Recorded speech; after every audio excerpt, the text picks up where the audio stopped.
Rostov's The Bearded Countess. As fortune would have it, into the theater that night came his respected superior, Madame Natasha Brassilhoff, the Minister of Public Parks herself.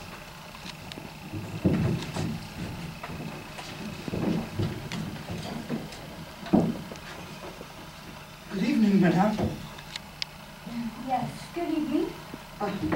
Permit me, Madame. I am Cherdyukov, Ivan Ilyich. This is a great honor for me, Madame. Yes. I too serve in the Ministry of Public Parks. That is to say, I serve you, who is indeed herself the Minister of Public Parks. I am the Assistant Chief Clerk of the Department of Trees and Bushes. Ah, yes. Keep up with your work. Lovely trees and bushes this year. Very nice. My wife would like very much to meet you. This is she, my wife, Madame Cherdyukov. How do you do? A pleasure. My pleasure, madam. How do you do? Mr. Brassilhoff, my wife, Madame Cherdyukov. How do you do? How do you do? I just had the pleasure of meeting your wife. And I am my wife's husband. Enjoy the play, Madame. I will if I can watch it.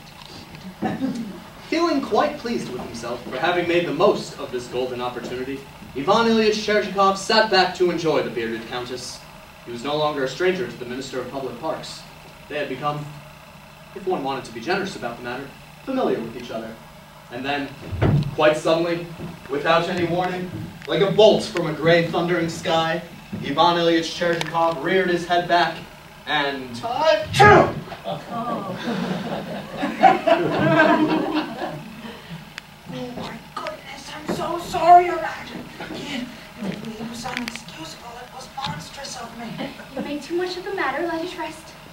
How can I let it rest? It was unpardonable. Here, let me wipe your back. Leave it be. It's all right, I say. All right, but I splattered you, Madame. It splattered. It was an accident, I assure you, but it's disgusting. You see, it came out of my nose before I could stifle it. Shh.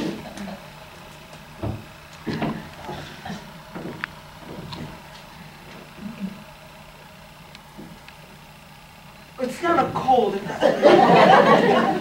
Probably just a particle of dust in the nostril. But, try as he might, Cherdyukov could not put the incident out of his mind. The sneeze, no more than an innocent anatomical accident, had grown out of all proportions in his mind until it resembled the angry roar of a cannon aimed squarely at the enemy camp. He replayed the incident back in his mind, slowing the procedure down so he could view again in horror the infamous deed.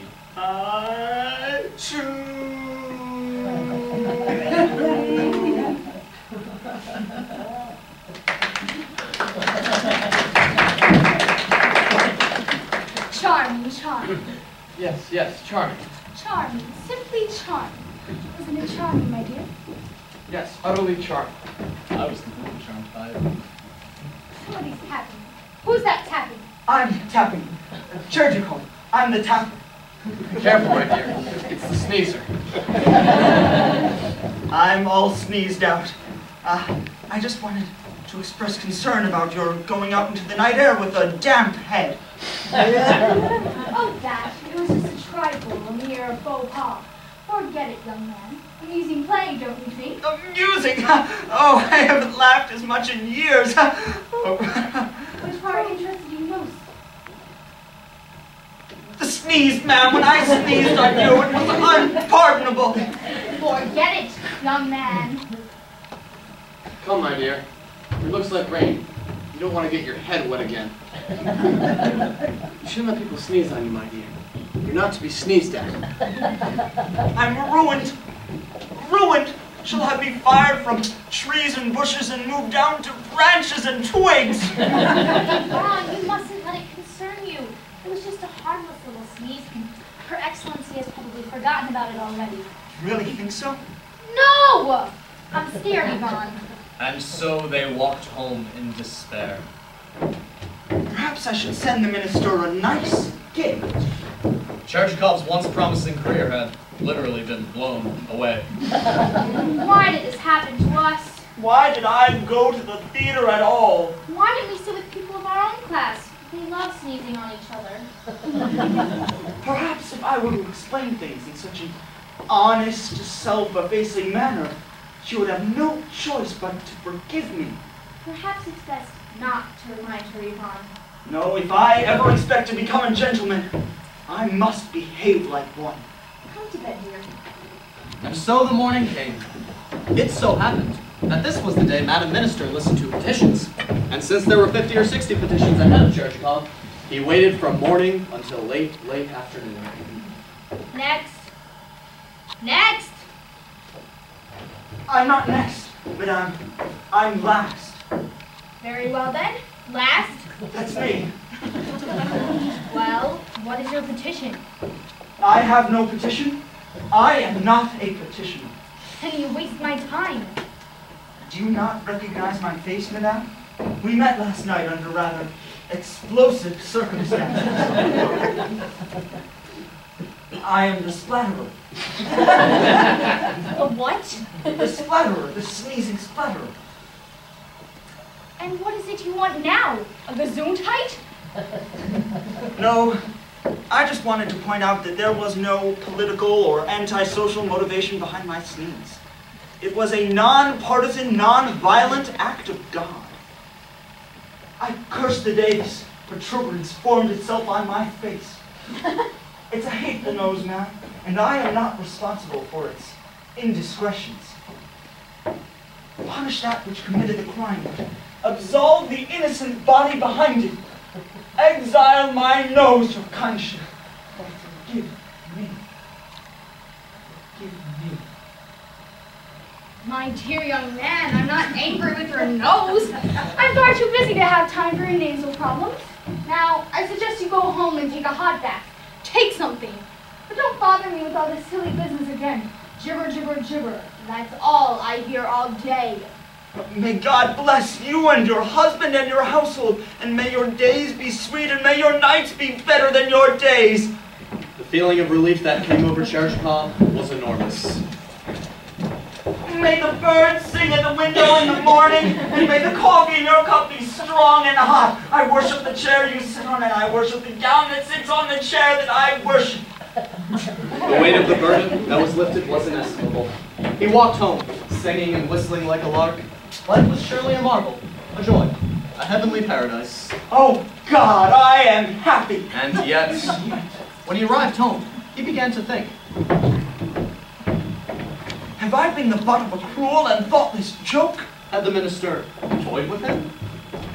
If she had no intention of punishing me, why did she torment me so unmercifully? If the sneeze meant so little to the minister, why did she deliberately cause Cherchikov to squirm in his bed? To twist in agony the entire night! Yvonne, stop twisting! Cherchikov was furious. I am furious! He foamed and fumed and paced the night through, and in the morning he called out to his wife, Sonia! Sonia! I have been humiliated! What? Yvonne, who would humiliate you? You're such a kind and generous person. Who? I will tell you who. Madame Brasilov, Minister of Public Parks. What did she do? The tediousness. I was humiliated in such a subtle fashion it was almost indiscernible. She practically forced me to come into her office and grovel on my knees for forgiveness. I was reduced to nothing more than a gibbering idiot. You were that reduced? I must go back and tell her what I think of her. It is time for the lower classes to speak up. The world must be made safe so that men of all nations and creeds, regardless of religion or color, will be free to sneeze on their superiors.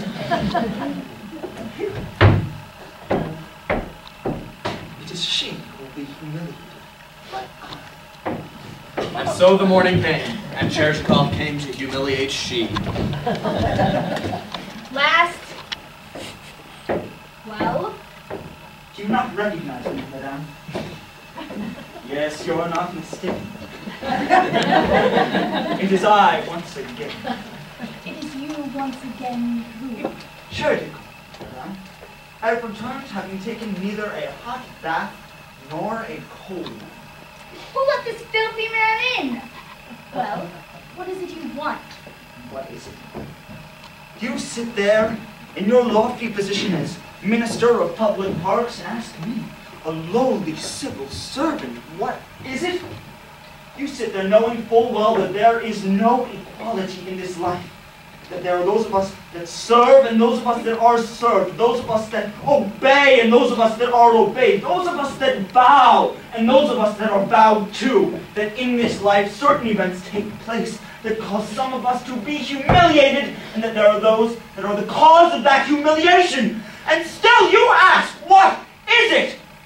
What is it? Don't stand there gibbering like an idiot. What is it you want? I will tell you what I want. I wanted to apologize again for Sneeze. I wasn't sure I made it clear. It was an accident, I assure you. Out! Out! You idiot! I never want to see you again. If you ever cross my line of vision, I'll have you exiled forever. What's your name? Chernikov! You germ spreader! You maggot! You insect! No, you are lower than an insect. You are the second cousin to a cockroach, the son-in-law of a bedbug, the nephew of a ringworm. You are nothing. Do you hear me? Nothing! At that moment, something broke loose inside of Cherchikov. Something so deep, so vital, so organic, that the damage done seemed irreparable. Something drained from him that could only be described as the very life force itself. What happened next was quite simple. Ivan Ilyich Cherchikov went home, took off his coat, lay down in his bed, and died.